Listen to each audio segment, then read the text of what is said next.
Hello and welcome back to the Passion Stories podcast. I'm your host, Emma Cole, and you are in for another brilliant guest, as always, infectiously passionate, utterly brilliant advice. But before we get into our guest for this week's episode, I thought I'd share this wonderful book that I've been reading. I haven't been able to put down, and I actually read it in 4 days, and I also haven't been able to stop talking about it, which I think is always a good sign. So this is a book called Free, Coming of Age at the End of History by Olivia Caplan, and it's utterly fantastic. And it's a memoir, and it's really, really beautiful. And I don't want to spoil it, but go and read it. It's very much thought-provoking. And yeah, as I say, when something just, you can't stop thinking or talking about it. And I've sent so many pictures of this book to my friends with the words, "Have you read this?" I want to talk to people that have read it because I absolutely loved it. And yeah, so if you have read it, let me know. Let's chat. If you haven't read it, go and try it. It's brilliant. But, if there's a book that you're reading and you're loving, I always love to know about it because, reading is wonderful. And if you haven't listened to the episode on the healing power of books on bibliotherapy, then go check it out. It's a couple of episodes ago, and it reveals simply the wonderful power of books and so much more to it. So yeah, let me know how you get on. This is the book. It's Olivia Caplan, Free, Coming of Age at the End of History. And now on a totally different topic, we have got a wonderful guest for this episode. Prepare to be amazed, quite literally, to be designed in multiple fashions. It's so cool. I'm super excited to welcome this episode's guest, Olivia Caplan. Olivia is an interior designer and a social media star. She is huge on Instagram and TikTok, where she gives lots of advice on how to make your home a wonderful place and all the little design tips and tricks. So go and check her out. She's brilliant, and she's going to share some of her wisdom with us. So let's welcome to the podcast, Olivia Caplan. Olivia, thank you so much for coming on the podcast. It is great to have you with us, and I can't wait to hear all about the world of interior design. How do you get into interior design? Oh, there's so many routes. I took a really weird route in, I think. Well, I don't know if it's weird, but I took a fairly unconventional route because I think a lot of people know they want to do it from quite an early age. So they probably study it at uni and they maybe do a full undergrad degree in interiors, or maybe they have family who are designers, or maybe architects or something kind of creative. I didn't have any of that, but I did go into the property world. So I did a real estate degree, I did a property degree. And I became a surveyor, and I went down that whole commercial kind of very corporate surveying route where I ended up in a big London office that had sort of 10 stories, and I was valuing houses every day. And it was deeply boring. No offense to any surveyors out there, but it was not for me. But I realized that I really loved buildings, and I really loved kind of the makeup of buildings. And the penny just very, very slowly dropped. And I was working for an auction department within a big property firm. And we were selling everything from an island off of Southampton to your kind of ex-council, or even council houses that were being sold by the council at that time, which had, lifetime tenants in them, and they were hoarders. So I saw the complete kind of end-to-end of property. But what I worked out is that I had the imagination to sort of think, right, well, this is what it is now. What could it be in the future? And then that's slowly how I kind of transitioned across. And is that one of the key kind of themes of interior design, like seeing further than what's in front of you? 100%. It's one of the things I think clients struggle with the most. And it's one of the things I struggle with the most to communicate to clients, because I think you either bluntly have that inherent ability to visualize or you don't. And there's so much tech that's improving now that will really, really help people. And I'm working with a company at the moment, actually, who are trying really hard to sort of enable the average consumer, the average home renovator, to visualize what they're doing more. But it is the biggest problem, is that I've got this kind of grand, ambitious plan in my head of something I can walk into a room and sort of see what could be, what the potential is, what we could do here, but also then what that actually looks like at the end. I can put the wallpaper in my head, I can put the colour in my head, or that extension or whatever.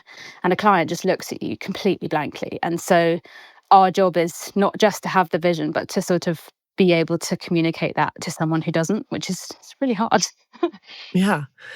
And I mean, as someone who hasn't got a clue about like how a room could look nice, what does your process start with? How do you begin that visualizing? It varies with every job, but with every job, I mean, obviously we have to be there. We have to be in the flesh, see the building for all of its quirks and particularly things like light and kind of changes to, different houses in different parts of the country kind of adapt in different ways throughout the day. So we have to sort of go and just spend a bit of time in the house and almost become a sort of additional resident of that house and become really familiar with it. And it's a really, really familiar job. I mean, you get very familiar with your clients and you learn a lot about their sort of daily routines, certain parts of their life, which they probably don't share with many people, what goes in their bedside table, things like that, which is quite unusual. But the beginning of the process is to really get under the skin of the building and then get under the skin of your clients and try and marry the two together, because there's no point designing something that's perfect for a client but is just so wrong for the house and vice versa. It's sort of getting to know both super, super well. And then we go right back to sort of what they love, what their inspiration is, and we start to build from there. But it's a very intimate job. It's not what I expected at all, that part of it, actually. Yeah, I mean, I really want to ask the weirdest things that you've seen in the client's bedside cupboards, but I feel like you're probably not allowed to I say. probably can't say that, no. But yeah, you can imagine. I think it wouldn't take a huge amount to imagine what you have to accommodate for in certain environments. And so when you first go into a house, are you looking at particular things like the height of the ceiling, the shape of the walls? Like what's your kind of initial assessment look like? It depends what the client wants to do with it. It depends whether we're looking at it as a let's kind of gut this and then let's add to it, whether they want to add on.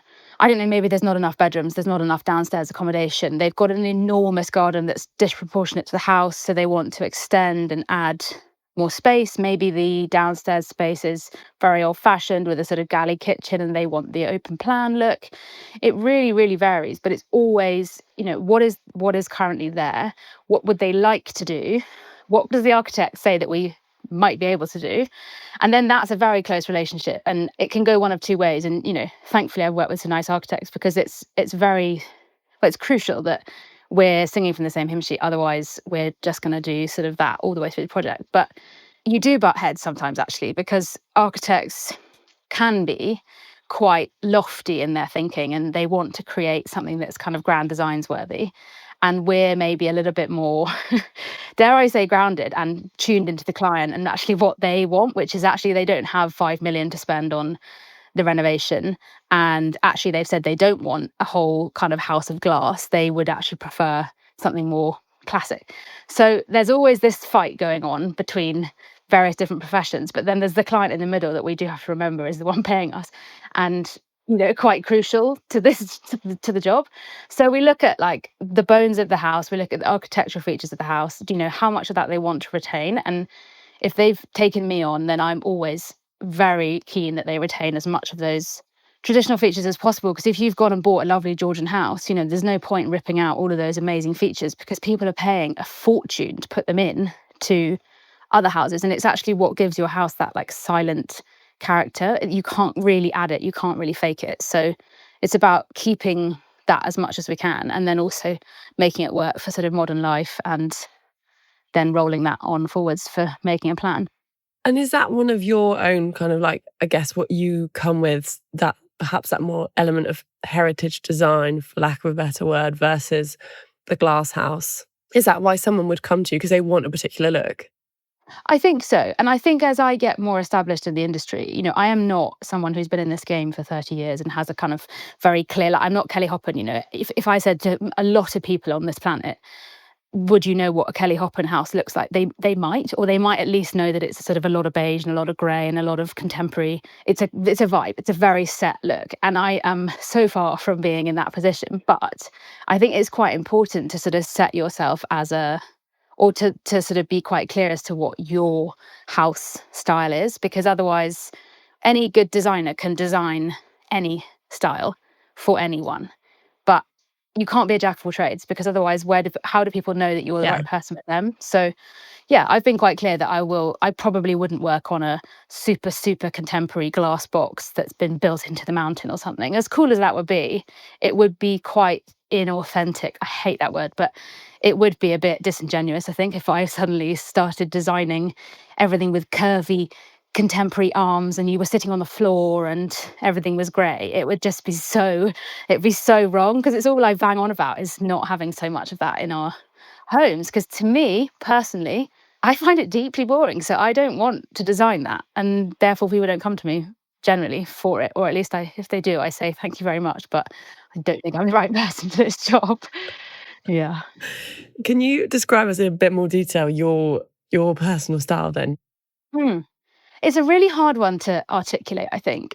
It's probably the easiest way to describe it is a sort of what you would think of as a very classic English country home with a lot of pattern, a lot of colour, and we'd all love that to be in a great big Georgian pile somewhere. Of course, you can translate that into something like my house, which is not a great big Georgian pile. It's a small Victorian kind of, I'm not going to say exactly what it is, otherwise might have some stalkers, but it's a small Victorian house, okay? And you can translate as much or as little as you want into any home as long as you bring the character into it. But to answer your question, I'd say quite kind of traditional English classic design with a slight contemporary twist where I might throw in some leopard print fabric, for example, somewhere, or kind of go big on something like a stripe where you might have historically gone a bit little with the stripe and maybe a little floral and it was all nicey and I kind of like to throw in something as a slight grenade to shake it up.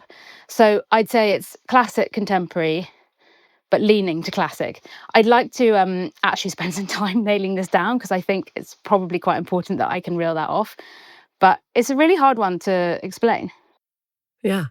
I mean, I watched one of your videos and about your incoming studio video as well, which is all very exciting. And you shared a picture of what it could potentially look like. And there was like green and I think there was some floral and there felt like a bit of a pattern clash. And it was Yeah, like, that's a lot. it was like calm, but also had a lot of character.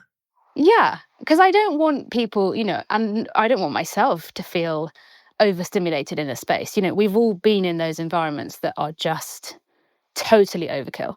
And some people do design those incredibly well. I have a friend who won the show Interior Design Masters a couple of years ago, and she is the maximalist queen. Everything she does is more, is more, is more, pattern on colour on colour. And I can objectively really rate her design and I can really enjoy her design for what it is, but I wouldn't want to live in it because I know it would make me feel really on edge all the time. So I'm trying to sort of take elements of that more is more attitude, but in a way that is, one, in keeping with a classical building, and two, not going to make me feel jittery and sort of not relaxed in my own home. So with the studio, because it's my studio, I do want it to be quite a wow environment.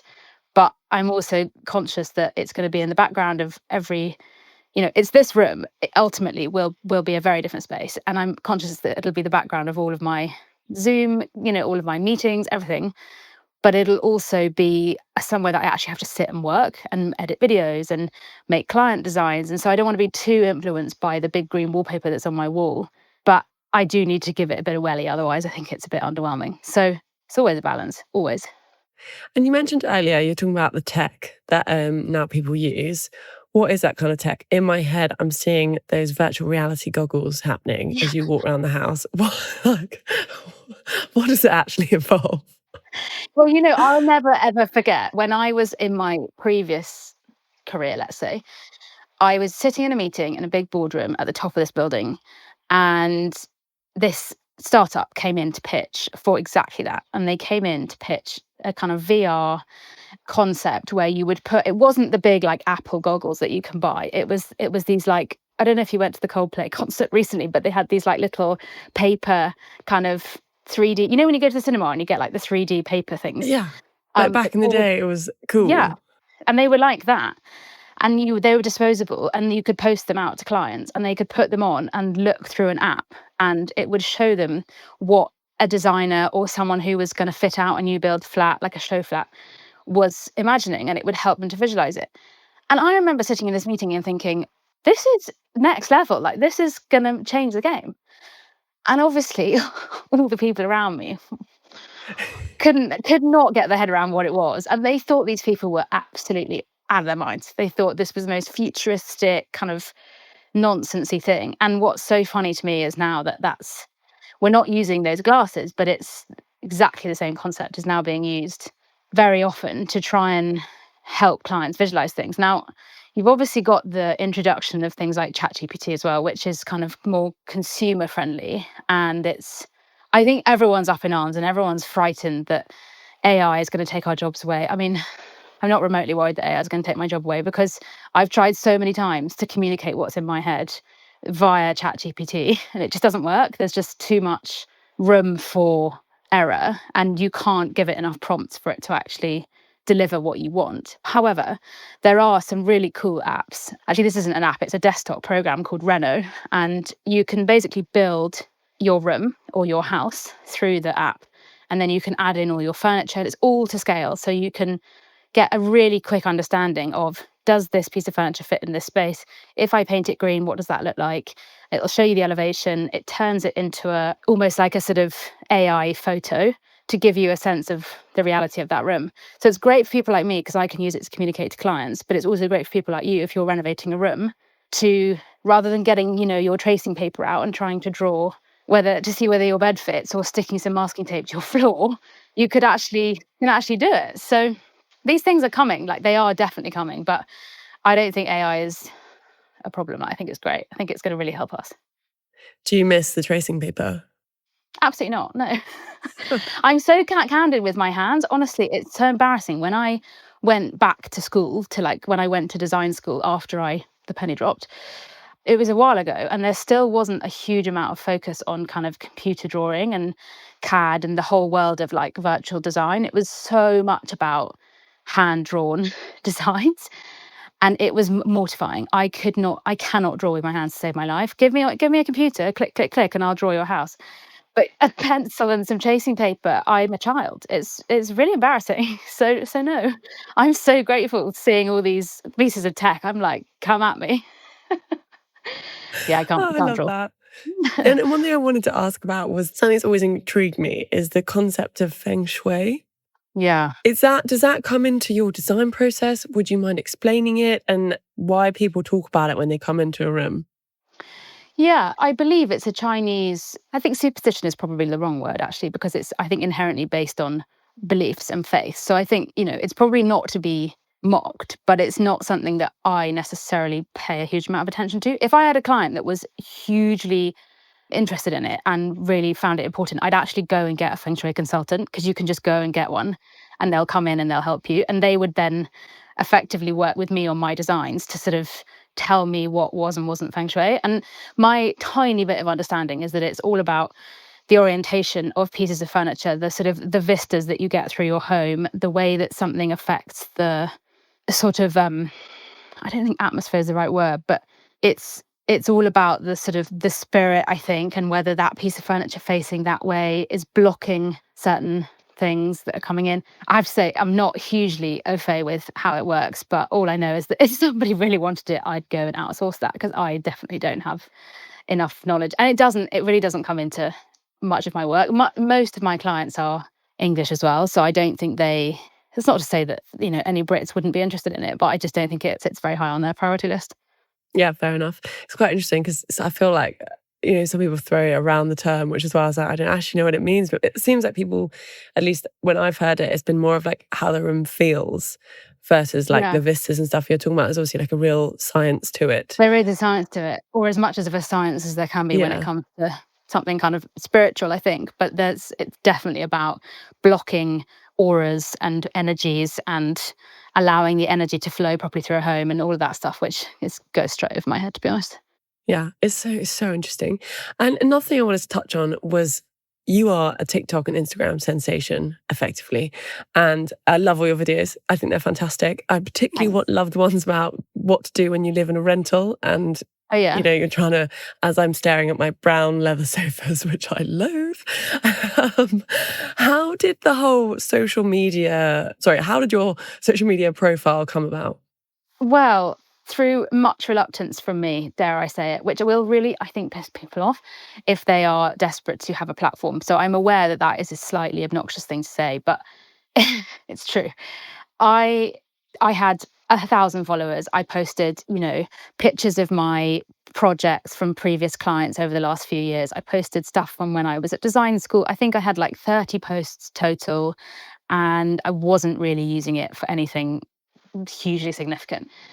And then it was about a year and a half ago, I think now. And my brother, bizarrely, who is a few years younger than me, but is a sort of tech whiz and has an AI company, and he's super entrepreneur, sort of futuristic brain. And he said himself, I'm going to start a TikTok I can't remember exactly why he did it in the beginning.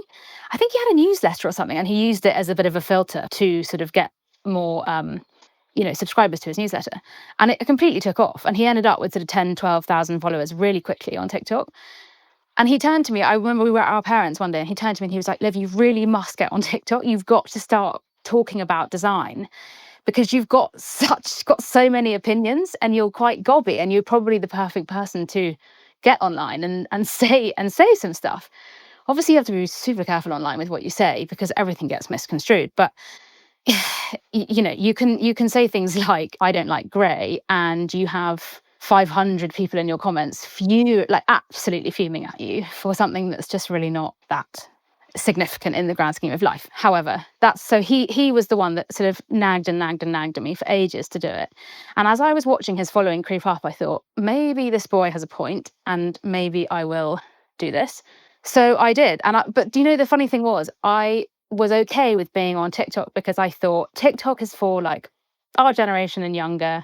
None of the big design cheeses will be on this app, and therefore I can stay under the radar. I can stay away from them. They won't judge me. They won't think that I'm this, like, who does she think she is, coming online and giving advice.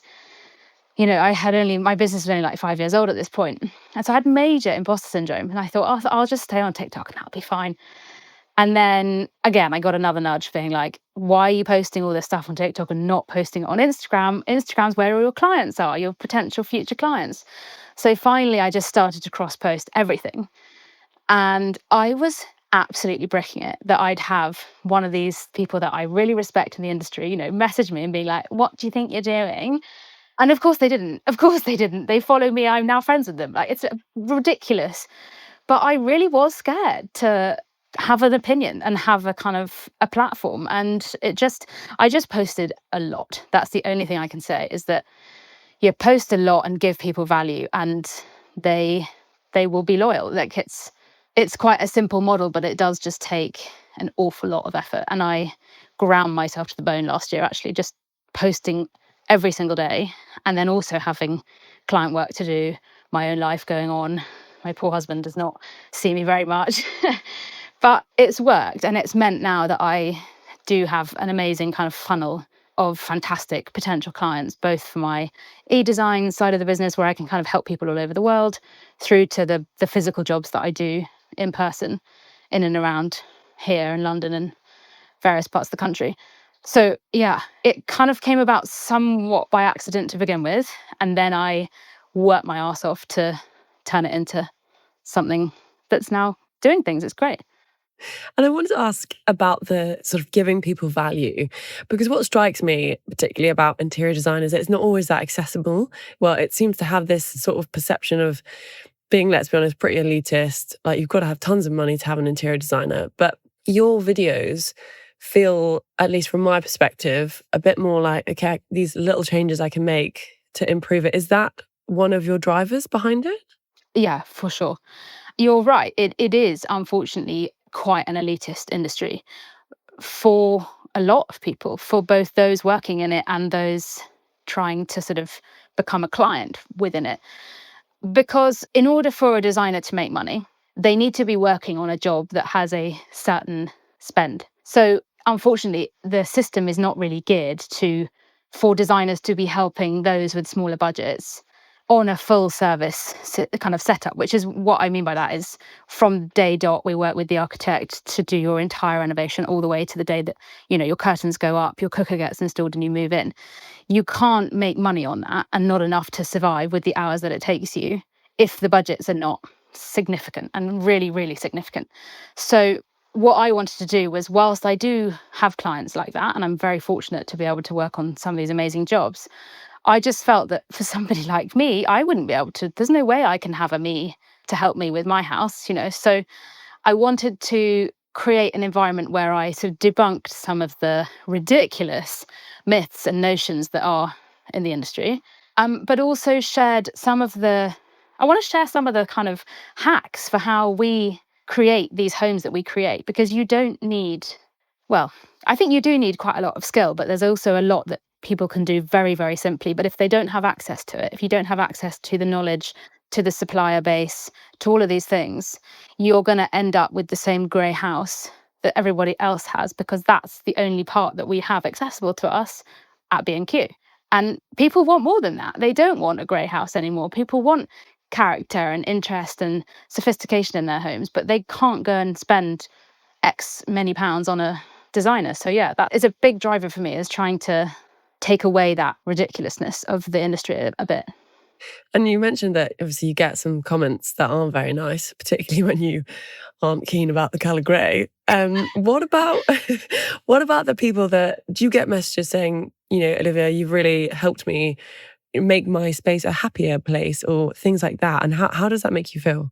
It's incredible. Yeah, I do. It's really, really amazing. And what's difficult, I think, about human nature is that we are inherently drawn to the nasty comments, even though those comments might be 1 in 10, 1 in 50 in certain times.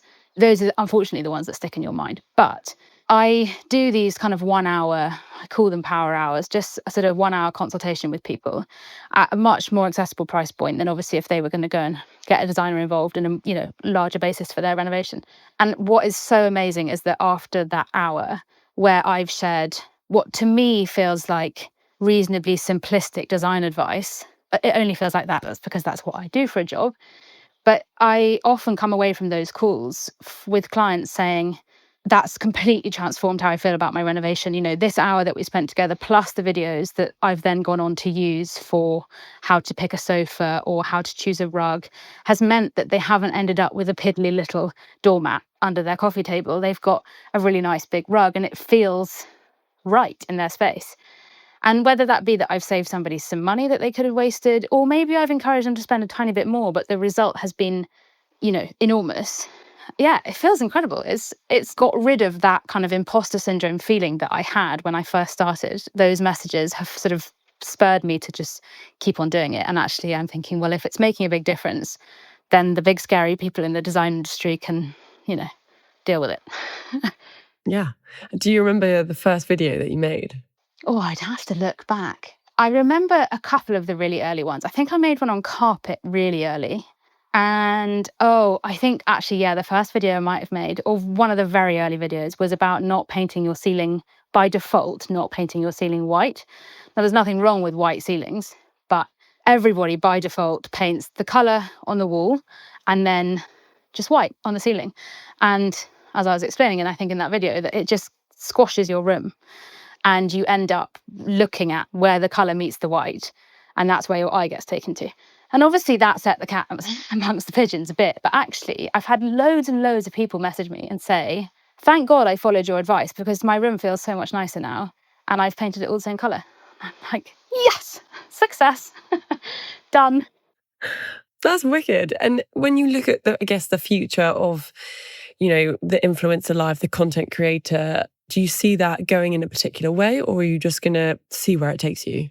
Honestly, I don't know. I think the beauty of having an online platform of one kind or another is that it can evolve with you and your life. I think I hope, going to do this job for a long time. So I think I will always have a big lean towards interiors and kind of home design and styling and that sort of thing. But I think the lovely thing about it is that I kind of have two parts to my business, and therefore two parts to my brain. So I have the social side and I have the actual designing side away from the camera.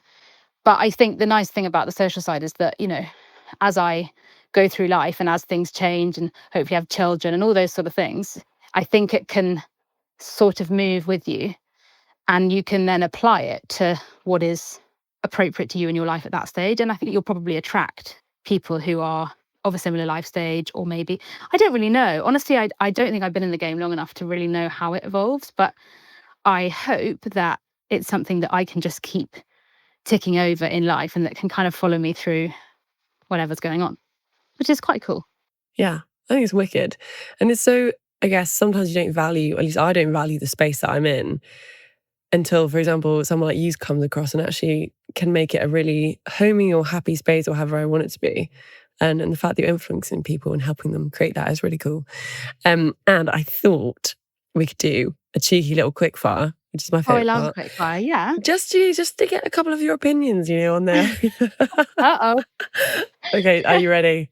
Ready. Least favourite myth about interior design?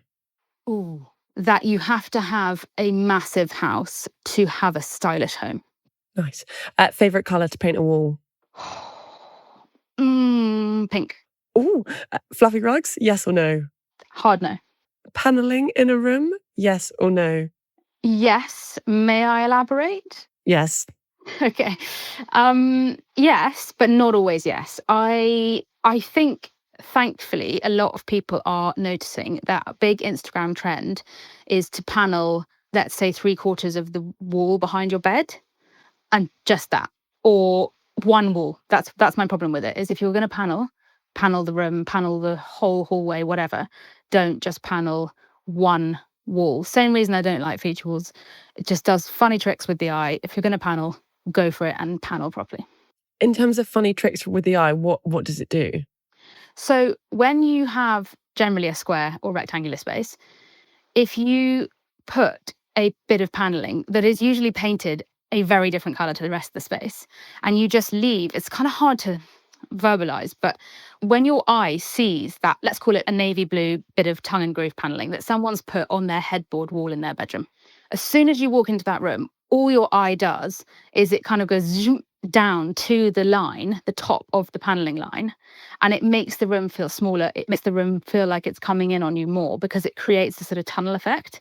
And actually, if you were to panel the whole space, you don't have to go whole height, but if you were to use that same paneling that you've used on that one wall on all 4 walls, you will create a much more cohesive feel to that room, which is exactly the same reason why I don't like singular feature walls in a bedroom or any room, actually, because all it does is, again, the eye goes right in and you get the tunnel effect. You want to create space, freedom. That's luxury. Oh, I'm just loving this advice. And clutter, yes or no? Oh, God. It would be so wrong of me to say no because I am a clutter person.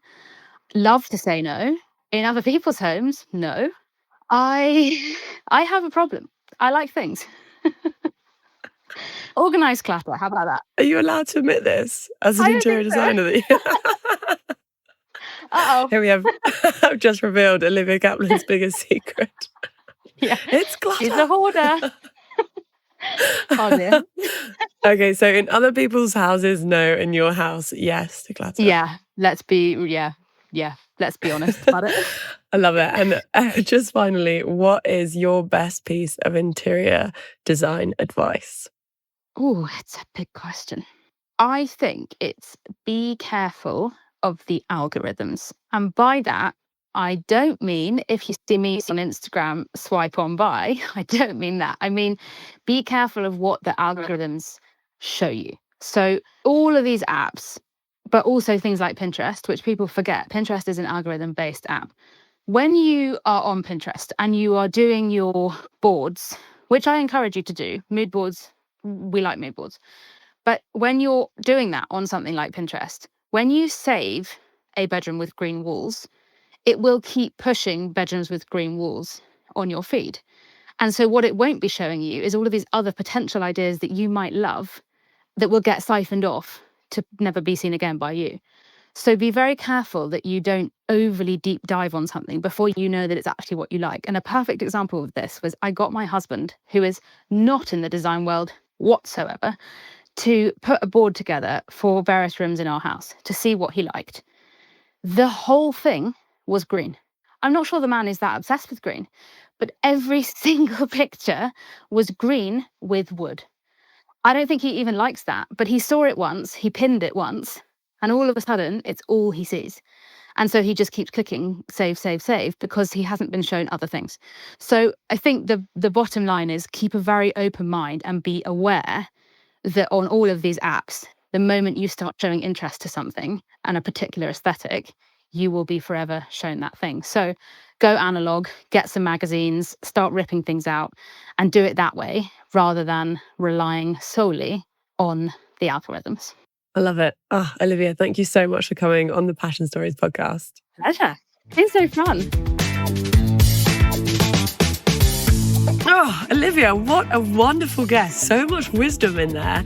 So much intrigue as well. It always amazes me, how much value we put on the space that we have and the place that we eat and we work and we sleep and what that does to the human brain. I would love to dig into kind of the psychology around designing your own space and the colours we choose. And maybe we'll have to get her back on to ask all these questions because there's so many more. Because as she says, she obviously does not like the colour grey. I also don't like the colour grey. I'm more of a yellow or a pink or a green or an orange. You get the vibe. But yeah, and I have to say, if anyone's watched Olivia's videos, you will know what I mean. But if you haven't, go and watch them because she distills a world of interior design into wonderful clips that make it so much more digestible and accessible. There's little clip. I think one of my favourite ones is when she talks about if you've got a box of tissues, how to make that slightly more aesthetically pleasing. Something I've never thought of, but I was in my friend's house the other day and there I saw a box of tissues that had been made to be aesthetically pleasing. And I thought, yeah, it makes such a difference. Yeah, wow, so much to think about and where the eye goes in the house and the painting. What colour do you paint your ceiling? I mean, brilliant. Go and follow Olivia. She's Olivia Caplan Design on all social media and full of wisdom and insight and advice. So yeah, thank you, Olivia, for coming on. That was wonderful. And as always, make sure you follow, share, subscribe, all of it, and check out recent episodes of the Passion Stories podcast. And we'll be back in a fortnight. Thanks to TuneTank for the tunes.